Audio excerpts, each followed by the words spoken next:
Ready ஆயிடுச்சுன்னு பார்க்கலாம். பாருங்கள், சூப்பராக ரெடி ஆயிடுச்சு. வாசம் அவ்வளோ நல்லா இருக்குது.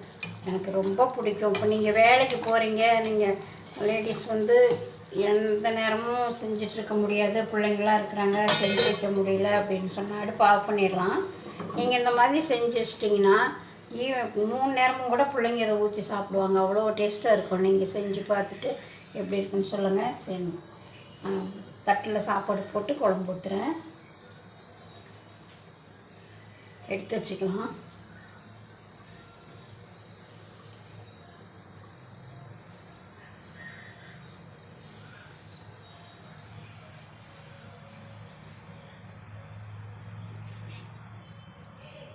ரைஸ் போட்டுறேன்.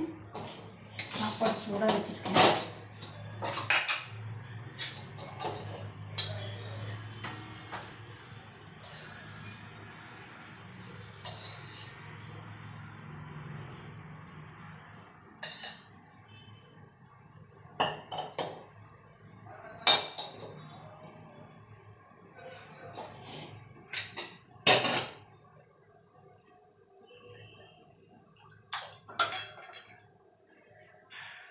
இந்த குழம்பு வச்சா எங்கள் வீட்டில் கொஞ்சம் சாதம் ரைஸு சேர்த்தியே இழுக்குங்க.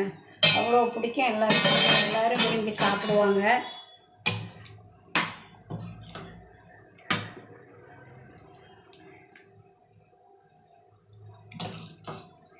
இதுக்கு வந்து அப்பளம் பொரிச்சிக்கலாம் நம்ம தொட்டுக்க. ஏன்னா நாங்கள் 2 பேர் தான் இருக்கிறதுனால எங்கள் பேரன் வேண்டான்ட்டான். சுண்டல் இருக்குது, எனக்கு அதே போதும், அப்பளம் வேண்டாம் அப்படின்ட்டான். அப்பளம் நீங்கள் தொட்டுக்கிட்டு சாப்பிட்லாம், நல்லாயிருக்கும்.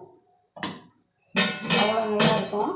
நீங்கள் இதை செஞ்சு பாருங்கள். வாங்க சாப்பிட்லாம். சுட சுட சோறு, சுண்டல், கறி குழம்பு அவ்வளோ நல்லா டேஸ்ட்டாக இருக்கும். நீங்கள் வாங்க வந்து சாப்பிட்லாம்.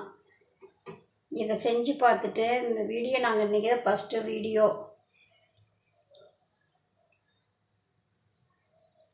அதனால் நீங்கள் இதை எப்படி இருக்குதுன்னு சொல்லுங்கள். செஞ்சு பார்த்துட்டு எங்களுக்கு வந்து கமெண்ட் பண்ணுங்கள், ஷேர் பண்ணுங்கள், அப்படியே சப்ஸ்கிரைப் பண்ணுங்கள். அந்த பெல் பட்டனையும் அழுத்துங்க. எப்படி இருக்குதுன்னு சொல்லுங்கள். எனக்கு இதை செஞ்சு பார்த்துட்டு நீங்கள் டேஸ்ட் பார்த்துட்டு சொல்லுங்கள். அவ்வளோ நல்லாயிருக்கும். நீங்கள் இதை செஞ்சு சாப்பிட்டு பார்த்தீங்கன்னா நீங்கள் இதை விடவே மாட்டீங்க, அடிக்கடி செய்வீங்க. மட்டும் அடுத்த வீடியோவில் பார்க்கலாம். தேங்க்யூ.